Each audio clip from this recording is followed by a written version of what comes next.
هاي في وحدة سألها القاضي: انت ليش يا ست فلقتي راس جوزك نصين؟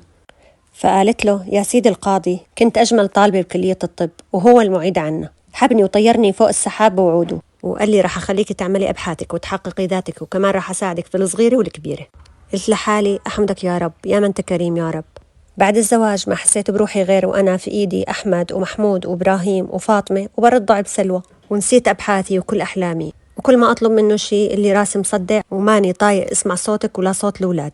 استحملته لحد امبارح يا سيادة القاضي، بعد ما رضعت سلوى وغيرت لمحمود وذاكرت لأحمد وحليت مع فاطمة واجب الحساب وقليت بطاطا شيبس للأولاد وعملت سندويشات للعشاء وكنست الشقة ولميت الزبالة ولميت الغسيل اللي نشرت الغسيل اللي كان في الغسالة ونقعت الفاصوليا ونظفت الحمامات ودعكت التواليت بالفرشاية وركبت الستاير وكويت القمصان وعملت مهلبية للأولاد وحضرت شنط المدرسة وسيحت الفريزر ونظفت الثلاجة، فرمت البصل وتبلت اللحمة ورحت على السوبر ماركت وجبت أغراض وطلبت دراي كلين ورجعت طبخت الطبخة وغديت الأولاد.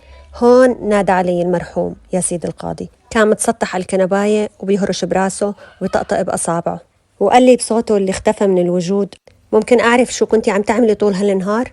ما حسيت بنفسي غير وأنا ساحب السكينة اللي كنت بقطع فيها البصل وعم بفتح براسه لشوف شو جوات مخه. بهاللحظة هي سكت القاضي وساد الصمت بأرجاء القاعة تبع المحكمة. أتاري القاضي قبل الجلسة كان لسه مكلم مرته وقايل لها: نفسي أعرف شو بتعملي طول النهار. ولهاليوم القاضي بينام عند أمه وما رجع على البيت. فمشان هيك يا رجال اوعكن تسألوا نسوانكن هذا السؤال الغبي. اللهم إني بلغت، اللهم فتح.